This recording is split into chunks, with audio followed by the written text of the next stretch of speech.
Building a society. Building society was established as a financial institution owned by its member as a mutual organization. The origin of the building society as an institution lie in late 18th century Birmingham, a town which is undergoing rapid economic and physical expansion driven by the multiplicity of a small metalwork firms whose many highly skilled and the prosperous owner readily invested in property. Many of the early building societies were based in the interiors of the coffee house, which had become the famous for a network of the clubs and societies for the cooperation and the exchange of the ideas among the Birmingham of a highly active citizenry as a part of the movement known as the Midlands Enlightenment. The first building society to be established as a Catley Building Society funded by the Richard Catley and the landlord of the Golden Cross in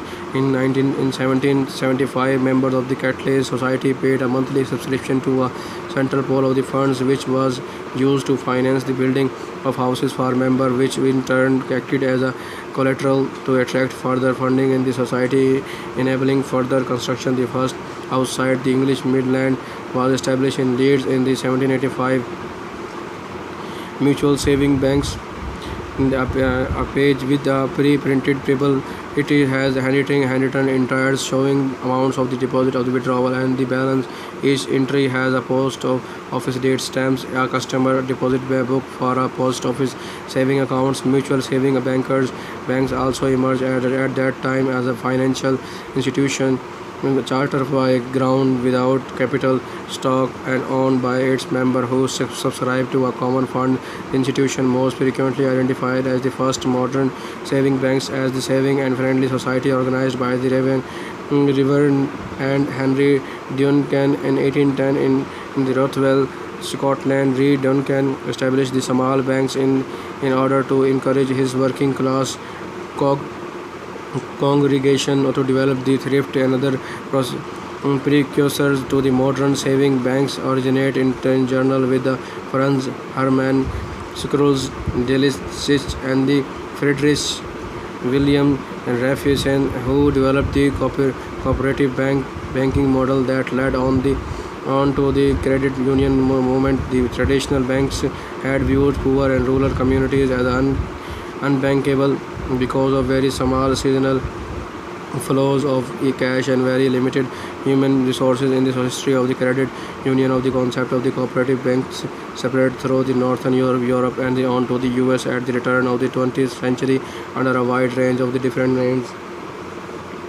Postal saving system to provide the depositor who did not had access to the banks a safe, convenient method to save the money and to promote the saving among the poor. And the postal saving system was introduced in the Great Britain in 1861. It was rigorously supported by the William Ewart Gladstone, the Chancellor of the Exchequers, who saw it as a cheap way to finance the public debt. At the time, banks were mainly in the cities and largely catered to wealthy customers. Rural citizens and to the poor had no choice but to keep their funds at home or their persons. The original post office saving bank was limited to the deposit of the 30 euros a year with the maximum balance of the 150 euros. Interest was paid at the rate of 2 or 1.5% per year on whole pounds in the accounts.